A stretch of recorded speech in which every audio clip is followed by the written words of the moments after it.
gracias por la invitación. Como bien mencionaba, enfocamos la charla en lo que son los escenarios bióticos y climáticos principalmente, y focalizada bien en el cultivo de maíz, en principio. De todas maneras, tiene dos partes la charla, que ahora les voy a mostrar.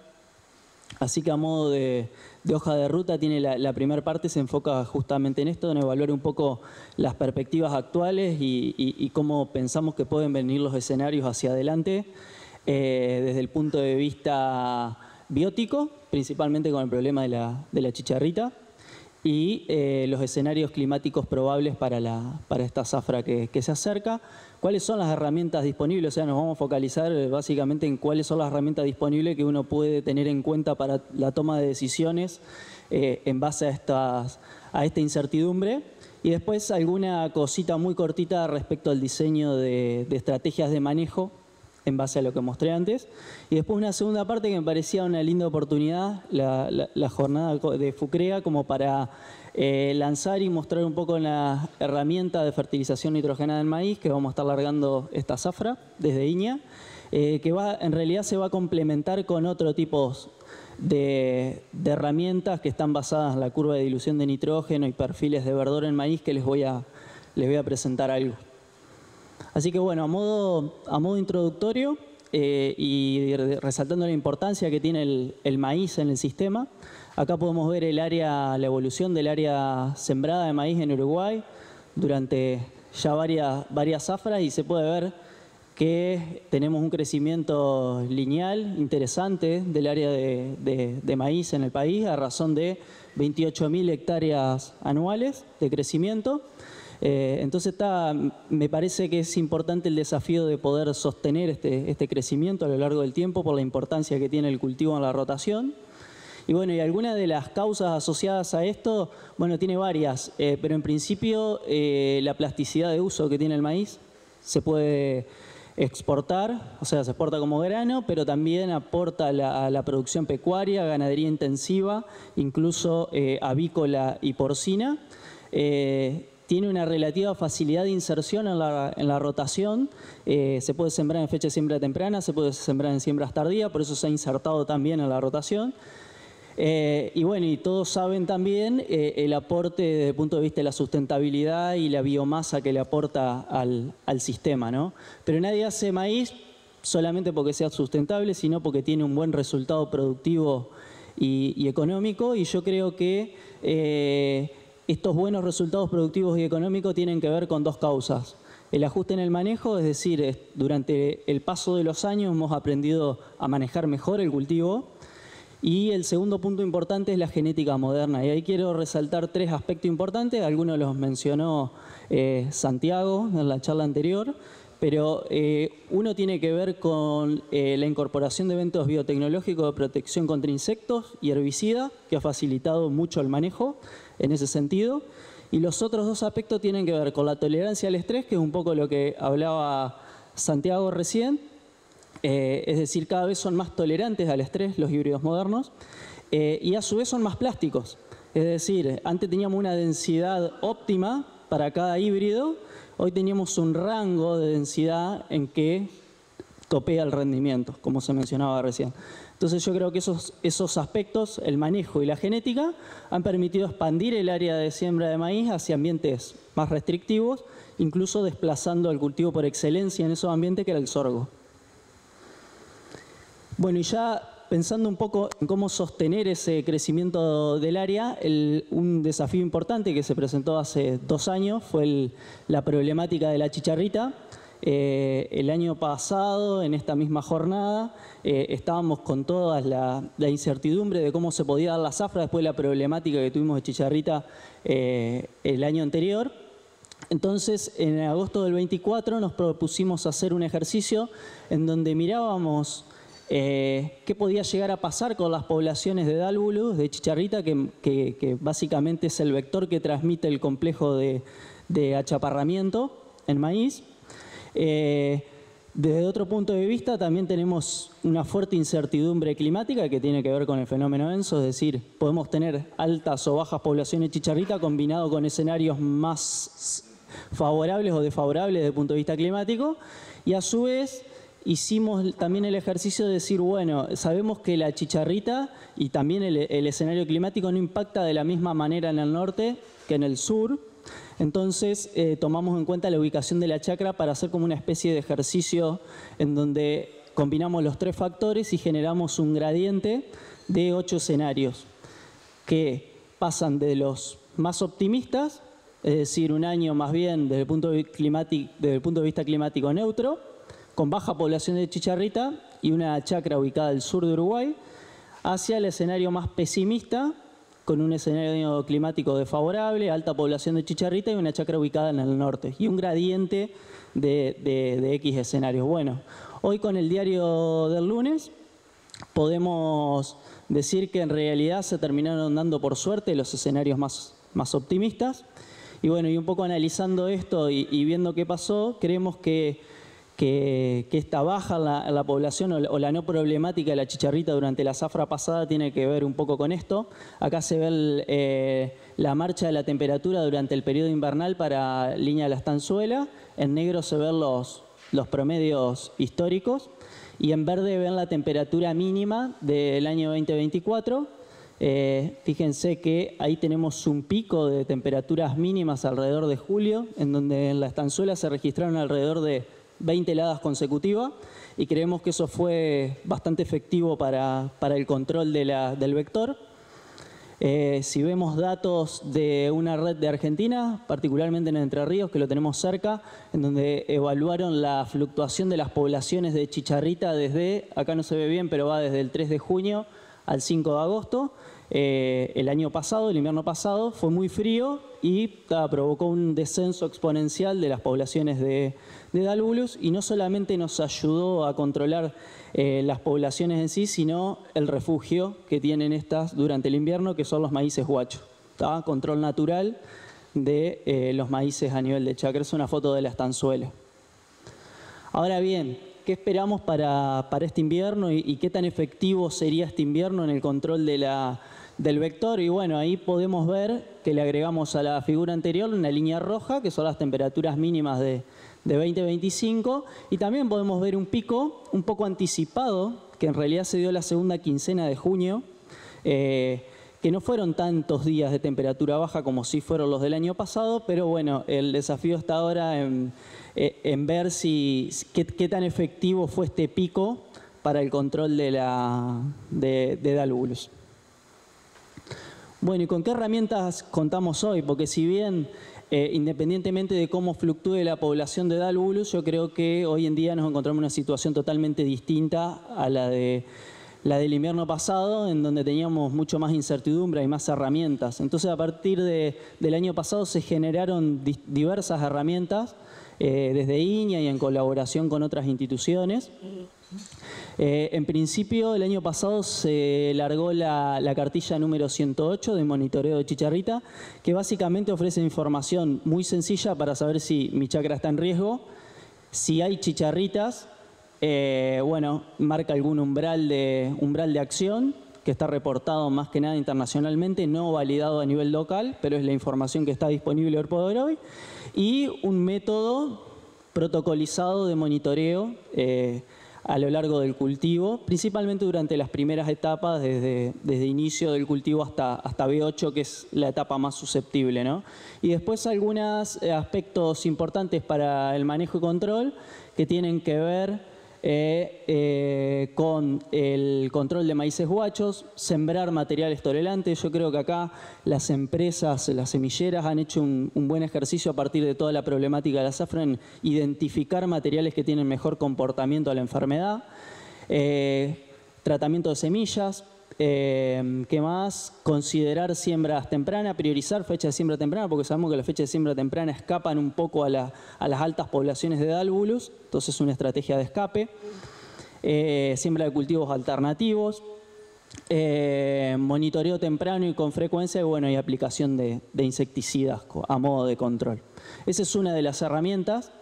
Otra de las herramientas que me parece súper importante y que surge a partir de toda la interacción entre empresas públicas y privadas en Uruguay, que fue la verdad que interesante, es la red uruguaya de monitoreo de chicharrita, que está liderada por Jimena Civils de INIA, pero en que participan un montón de empresas e instituciones, en donde se pudieron establecer puntos de monitoreo en todo el país, más de 100 en un momento, en donde la herramienta de monitoreo que se utilizó fue trampas pegajosas amarillas, básicamente midiendo cada 15 días qué cantidad de población de chicharritas se pegan en el conteo, y se canaliza todo a través de esta web, en donde uno puede entrar y mirar libremente cómo va variando las poblaciones a lo largo del tiempo. Bueno, algunos productos derivados de la red, que me pareció importante traerlo acá y mostrarlo. Básicamente acá se ve el mapa con cada uno de los puntos de monitoreo. Fíjense que va variando también a lo largo del tiempo, se van sumando puntos nuevos y a veces va desapareciendo otro. Pero básicamente empezamos a medir en agosto del año pasado. Fíjense que la población de chicharrita era 0. No quiere decir que sea 0, sino que en realidad la trampa no había chicharritas pegadas en la trampa, pueden estar quietas, escondidas abajo, eso es algo a tener en cuenta. Pero fíjense que recién en diciembre del 2024 empezamos a ver algunos focos en el norte de Uruguay. Si pasamos al 2025, fíjense cómo empieza a aumentar el número de individuos. Febrero, marzo 2025, abril, mayo, junio y julio. Esa es más o menos la dinámica de evolución de los últimos mapas que tenemos más actualizados. Ahora bien, si calculamos la cantidad de promedios de chicharritas por trampas a nivel quincenal desde que empezamos a hacer todo el conteo, esto es más o menos la misma evolución que les mostré en el mapa, pero con un gráfico de barras. Fíjense que alrededor de la segunda quincena de febrero empieza a aumentar de manera importante. Eso es una fluctuación natural de Dálvulus, en donde crece el pico más hacia el otoño. Y fíjense que las heladas esas que veíamos anteriormente, o el pico ese de frío en la segunda quincena de julio, realmente creo que tuvo algún impacto en la efectividad del control de las poblaciones de Dálvulus, y ahí empezó a caer drásticamente. Y bueno, acá estos últimos datos hay que tomarlo con pinzas, porque en realidad hay que actualizar. Hay trampas que todavía no están contadas y no se reportaron a la página, entonces esos datos se van actualizando, pero lo pueden sacar de la web libremente. Bueno, y la otra cuestión que lo analizamos anteriormente es la incertidumbre climática, sobre todo para los sistemas en secanos, y acá me pareció importante traer un trabajo de Gonzalo Rizzo, de Facultad, que ya tiene unos años y fue desarrollado para soja, pero me parece que cabe muy bien para maíz también, en donde básicamente lo que utilizaban era pronósticos de agosto, septiembre, octubre y noviembre para evaluar el target ambiental que podían llegar a tener en el periodo crítico de soja. Básicamente que era diciembre, enero y febrero. Y en base a ese pronóstico definían distintas estrategias. Grupo de madurez, fecha de siembra, que lo estuvimos hablando en las presentaciones anteriores. Entonces acá me parece importante que la herramienta que utilizaron fue la del pronóstico del IRI. Y otra cosa interesante que mostraron en esta publicación, que me pareció importante traerlo también, siempre uno que trabaja con pronóstico, eso también tiene un nivel de incertidumbre, fue que contrastaron o pudieron evaluar con datos de estaciones meteorológicas qué tanto acierto tenía ese pronóstico en definir ese target ambiental. Y acá lo hicieron, fíjense, para 5 localidades, en donde el eje Y es el porcentaje de acierto, qué tanto acertó el pronóstico en función de los datos observados realmente. Y en el eje X se puede ver, bueno, el pronóstico cuando dijo que iba a llover menos que lo normal o por encima de lo normal. Fíjense que el pronóstico en general, independientemente del sitio, cuando dice que va a llover menos que lo normal, generalmente tiene un porcentaje de acierto bastante alto, alrededor del 75% más, y bastante consistente en distintas partes. Y fíjense que cuando dice que va a llover por encima de lo normal es más incierto por ejemplo, Paysandú está por encima del 75% de acierto, mientras que la estanzuela andamos alrededor de un 30% de acierto. ¿Tá? Esto para tener en cuenta que la señal de los pronósticos en realidad es dependiente muchas veces del lugar en el que nos encontramos. Y bueno, y ya si nos vamos a mirar específicamente el pronóstico del IRI para la zafra que viene, o sea, qué podemos esperar, yo lo que hice fue pedirle el pronóstico hoy. En realidad este es el último que puedo pedir actualizado, que es el de julio 2025, y me da el pronóstico para el trimestre noviembre, diciembre y enero hacia adelante. Y bueno, puedo ver que en general nos encontramos con pronósticos por debajo de lo normal para ese trimestre. Ahora, si nos vamos a la misma época del año y le pedimos el pronóstico para el mismo trimestre, el año pasado, fíjense que estábamos en una situación bastante similar. Sin embargo, terminó siendo una zafra más que interesante. Y bueno, ya terminando en esta primera parte y pasando al diseño y manejo, vuelvo a los escenarios que habíamos planteado anteriormente que combinaban factores bióticos y abióticos, como el clima. Entonces uno podría pensar en agrupar algunos de estos escenarios y definir algunos tipos de estrategias, como por ejemplo asumir estrategias ofensivas desde el punto de vista de la fecha de siembra temprana, que buscan más potencial de rendimiento, y densidades más bien intermedias y no bajas, y híbridos que presenten alto potencial de rendimiento. Obviamente que en las zonas, o si estoy en el norte de Uruguay y tengo alta población de chicharrita, voy a apuntar a híbridos que tengan algún tipo de tolerancia a achaparramiento o buen comportamiento.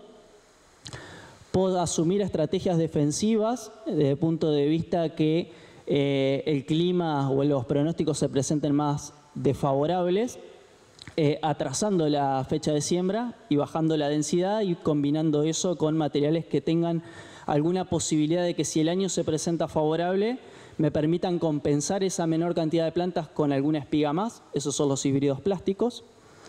O puedo asumir estrategias combinadas en donde el monitoreo, por ejemplo, de la red de chicharrita me dice que las poblaciones están siendo súper altas, entonces puedo escapar a esas poblaciones de chicharrita yendo a una fecha de siembra temprana, sí, en donde en realidad resultaría un manejo ofensivo desde el punto de vista climático, pero estoy escapando a esa población de chicharrita, pero sí asumo un manejo defensivo con la densidad.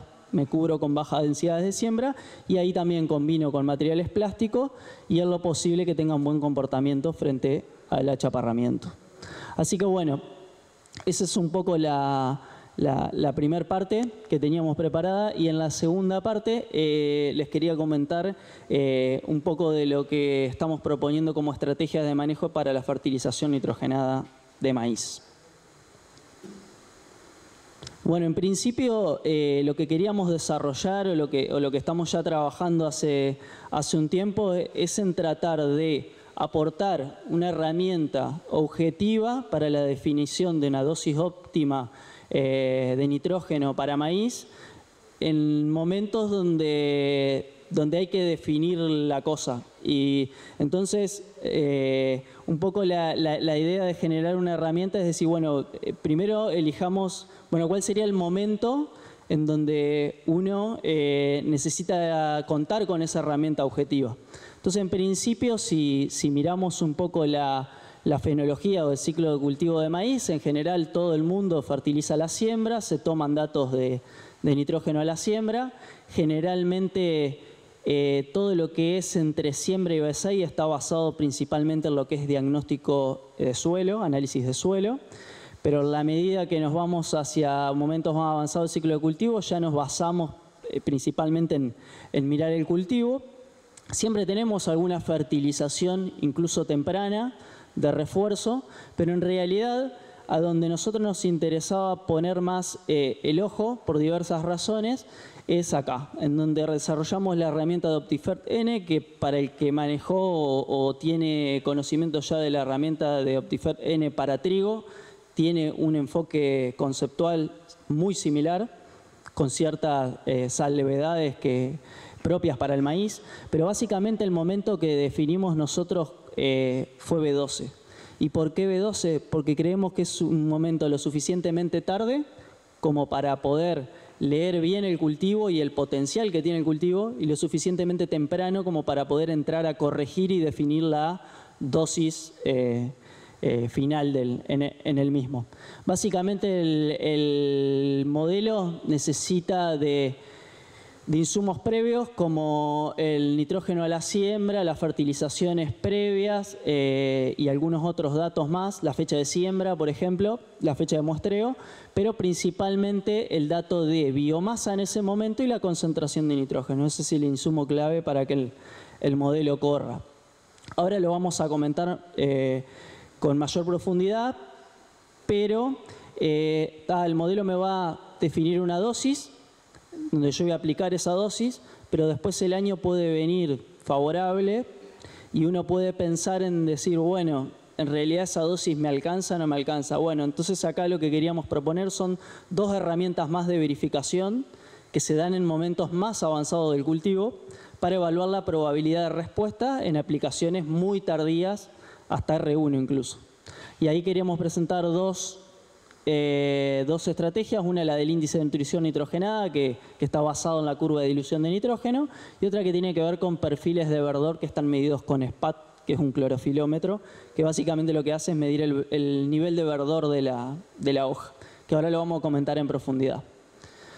Bueno, el indicador utilizado en este tipo de modelos es el índice de nutrición nitrogenada, que básicamente lo que hace es una curva que relaciona la concentración de nitrógeno con la biomasa. Se puede ver que en la medida que aumenta la biomasa va bajando la concentración, pero básicamente lo que nos indica esto es una curva de referencia que nos dice que si estamos sobre esta línea, básicamente lo que se va a estar maximizando para cada nivel de biomasa es la tasa de crecimiento del cultivo, ¿tá? Si estamos por encima de la línea, estamos en consumo de lujo. Si estamos por debajo, estamos con un cultivo deficiente en nitrógenos.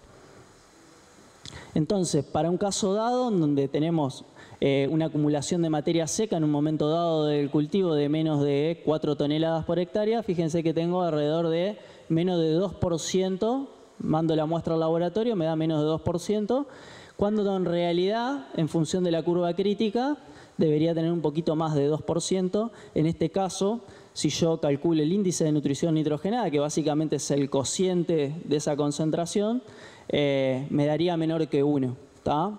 Ese es un ejemplo. Bueno, y el enfoque conceptual, pasando al modelo OptiFert específicamente, tiene que ver con la curva análoga a la que vimos recién, que es la curva de absorción crítica de nitrógeno, que básicamente relaciona el nitrógeno absorbido en función de la biomasa acumulada. Este nitrógeno absorbido sale del producto de los dos ejes de la figura anterior, ¿tá? Y básicamente tenemos, en vez de la curva de dilución, tenemos una curva de absorción crítica, que básicamente nos dice que para un nivel dado de biomasa tenemos que tener tanto nitrógeno acumulado en el cultivo para que se maximice la tasa de crecimiento. Esta es la herramienta que nosotros utilizamos para generar las recomendaciones en el modelo. ¿Y cómo funciona el enfoque conceptual? Bueno, yo voy en un momento determinado, que en este caso lo estamos planteando para B12, 12 hojas desarrolladas en maíz, mido biomasa, ahí tengo diversas herramientas para poder medirla, que después los podemos charlar.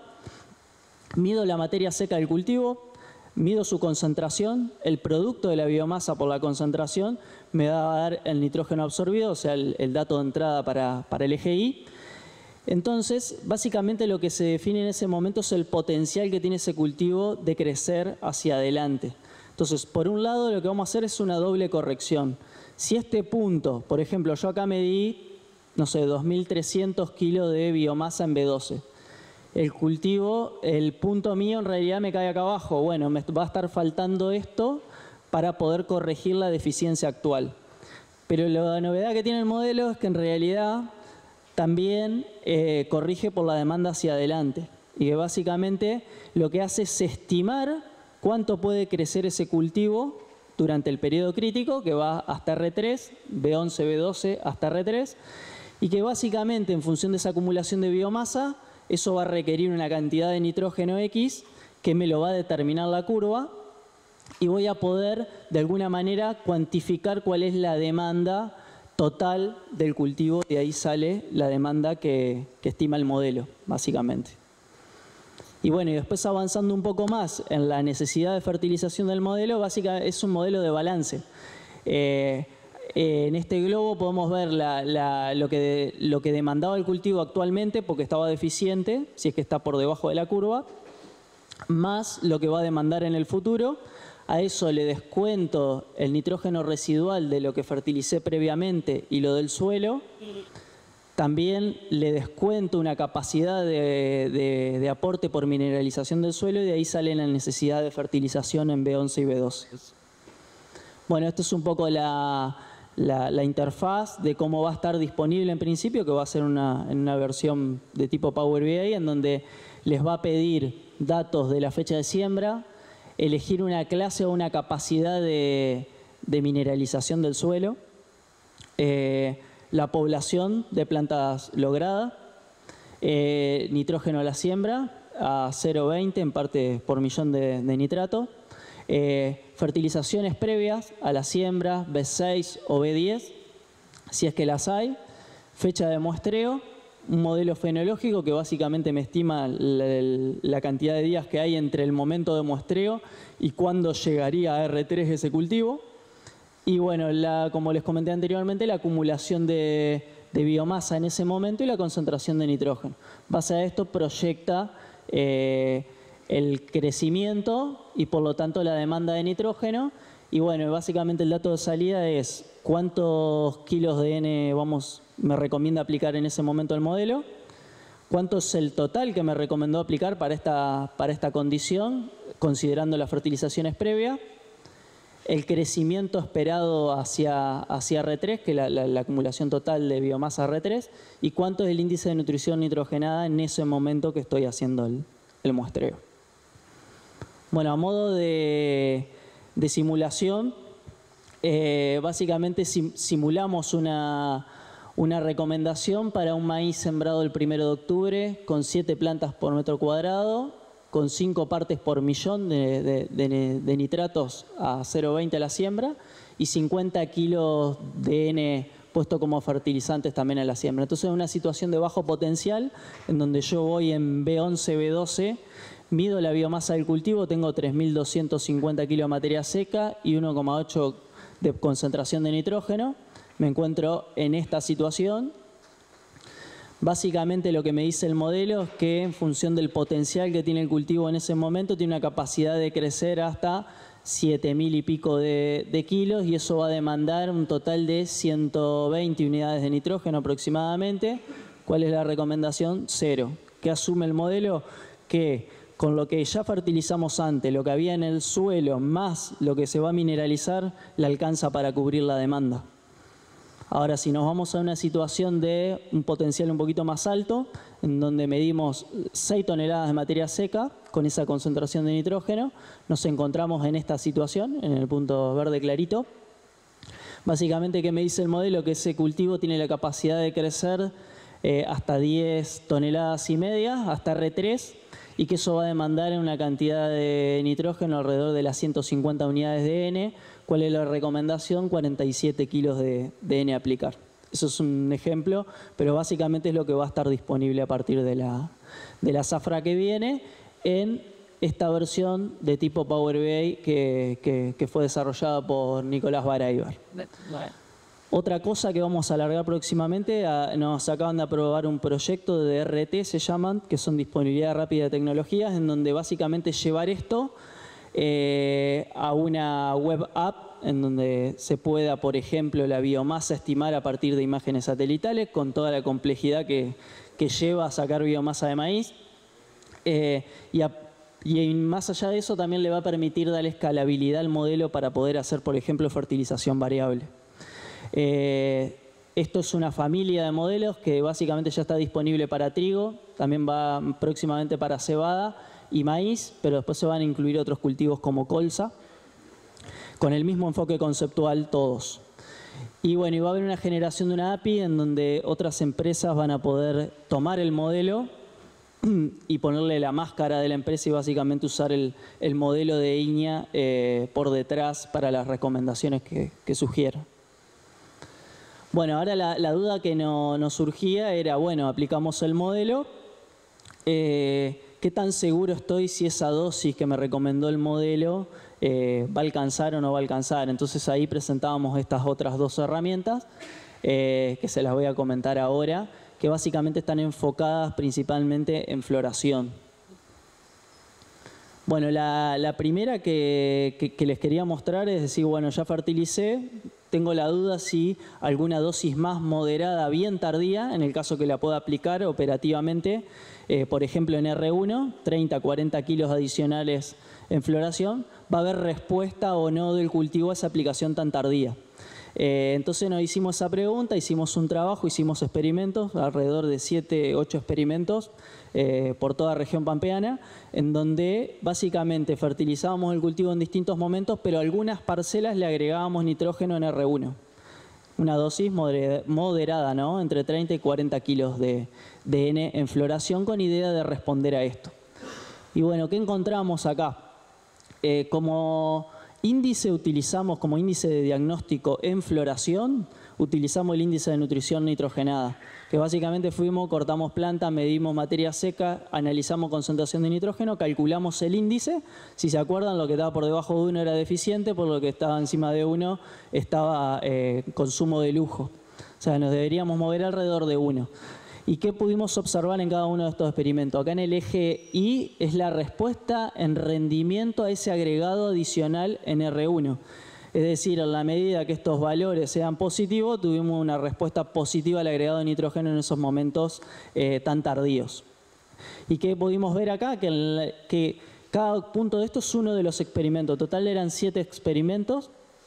Que en la medida que el cultivo era deficiente, es decir, que estaba por índice por debajo de 1, siempre tuvimos respuesta positiva a rendimiento. En la medida que ese índice estaba por encima de 1, no hubo respuesta. Por otro lado, también pudimos comprobar con una misma relación, este es el nitrógeno absorbido durante el periodo de llenado de grano, es decir, todos aquellos sitios que estaban deficientes de nitrógeno, le agregamos 30-40 kilos en R1, los absorbió y lo transformó en grano. Y esa transformación de grano estuvo mediada principalmente por un aumento en el peso de los granos. ¿Tá? Muy bien. Entonces, la herramienta estaba buena, pero presenta toda una serie de dificultades o desventajas que tienen que ver con un método lento, que tengo que ir a cortar plantas, enviarla a analizar al laboratorio, secar las plantas. Es costoso y tiene bastante dificultad operativa. Entonces surgió la necesidad de generar otro tipo de estrategia que sean más de bajo costo, rápidas y operativas. Entonces acá avanzamos con otro trabajo en donde dijimos, bueno, ¿por qué no aprovechamos la variabilidad en el verdor a lo largo del canopeo de maíz? Fíjense que no es homogéneo. Las hojas de más abajo o están secas o son verdes más claritas, las hojas superiores generalmente son verdes más oscuras. ¿Qué herramientas tenemos para medir eso? Bueno, tenemos el clorofilómetro, como les mostré anteriormente, y la pregunta que nos hicimos es, ¿qué pasaría si pudiéramos saber con una simple, rápida y económica medición el estado nutricional del cultivo y si vale la pena aplicar fertilizante nitrogenado en momentos avanzados del cultivo? ¿Y en cuál de esas hojas me convendría medir o cuál de esas hojas me da más información para tomar la decisión de fertilizar o no? Bueno, para esto utilizamos el índice de suficiencia nitrogenado, que básicamente se calcula con el SPAD, que como les comenté anteriormente, mide la intensidad de color verde de las hojas, y se calcula como el índice de verdor que yo estoy midiendo en el cultivo, en la chacra, versus una franja de suficiencia, que básicamente es una franja saturada con nitrógeno. Cada vez que yo voy a fertilizar puedo hacer una doble pasada con la máquina y tener eso como referencia, voy a decir a esto no le falta y compararme siempre con eso. En base a eso puedo calcular el índice de suficiencia, que es el cociente entre esos dos valores, no tiene mucha más ciencia que eso. Y utilizando esta herramienta, que esto voy, mido y ya tengo el dato ahí, no tiene más complejidad que esa, no tengo que hacer ningún análisis de laboratorio ni nada. Básicamente lo que nos propusimos es decir, bueno, vamos a R1, a esos ensayos que les mostré anteriormente, y vamos a medir, vamos a hacer un perfil de verdor a lo largo del canopeo. Entonces medimos la hoja de la espiga, medimos 2 hojas por encima, 4 hojas por encima, 2 hojas por debajo y 4 hojas por debajo, y construimos este tipo de funciones. Básicamente lo que se puede ver acá es, cada número de estos representa la posición de la hoja, es decir, como están mirando como el maíz de manera vertical y cómo varía el verdor que está representado en este caso por el valor SPAT. Fíjense que el verde oscuro es el fertilizado, tratamiento fertilizado, y el control que no tuvo nitrógeno en todo el ciclo está en verde clarito. Fíjense de que más allá que el fertilizado obviamente está más verde a lo largo del perfil, lo interesante de esto es la diferencia en cada posición de la hoja. Fíjense la diferencia que hay en las posiciones superiores versus la -2 y la -4. Es decir, las posiciones de más abajo nos están de alguna manera anticipando la deficiencia de nitrógeno respecto a otro tipo de hojas que son superiores. Bueno, después nos hicimos la pregunta de en qué medida este índice se relacionaba con otras variables de interés que tienen que ver con el nitrógeno disponible en el suelo, el estado nutricional del cultivo y el rendimiento. Para eso construimos modelos de regresión en donde intentábamos explicar con el ISN cuánto variaba el N disponible, cuánto variaba el índice de nutrición nitrogenada como un método más bien sólido y robusto, y cómo impactaba eso en el rendimiento relativo de estos ensayos. Y lo que hicimos fue mirar la capacidad explicativa de esos modelos de regresión para cada una de las hojas. Es decir, armamos un modelo de regresión para la hoja +4, para las 2, para la de la espiga, la -2 y la -4. Y fíjense que de vuelta, cuando nos vamos a los estratos más bajos, la capacidad explicativa de los modelos para estas variables aumenta. Y lo último que pudimos generar, que me pareció lo más relevante e importante del trabajo, es justamente modelos de predicción. Es decir, ¿qué nos dicen estos modelos? Lo que relacionamos acá fue el rendimiento relativo en función de este índice que generamos. Lo que nos permite esto es, para cada hoja, la +4, +2, la de la espiga, la -2 y la -4, son modelos que nos permiten predecir la probabilidad de respuesta a la aplicación de esos 30-40 kilos de N. ¿Qué nos dicen estos modelos? Bueno, que en la medida que si yo me voy, por ejemplo, a la hoja -4, si el índice de suficiencia de nitrogenado me da 0,95, tengo una alta probabilidad de respuesta a la aplicación de esos 30-40 kilos de N. Así que es un poco la idea de esta herramienta, que funcione como verificación para ver qué tan bien está el estatus del cultivo y qué probabilidad tengo de respuesta si yo le aplico un poco más. Bueno, como mensajes finales, comentar que se proyectaron escenarios posibles desde el punto de vista biótico y climático, y que en principio para la zafra pasada se cumplieron los escenarios más bien optimistas, con un año más bien neutro y con bajas poblaciones de dálvulo. Las proyecciones para el 25-26, reforzar la importancia del control de los maíces guachos y el monitoreo de las poblaciones de dálvulos de cara a la próxima zafra para tomar decisiones. Y en cuanto a la primavera 2025, desde el punto de vista climático, si bien yo le mostré algunos pronósticos para el trimestre de noviembre, diciembre, enero, me parece importante esperar los pronósticos de agosto, que va a salir ahora a mediados de mes, para ver sobre todo qué va a pasar en el periodo crítico de maíz temprano, que se da en diciembre. Yo creo que ese pronóstico va a ser mucho más certero del que estamos viendo hoy.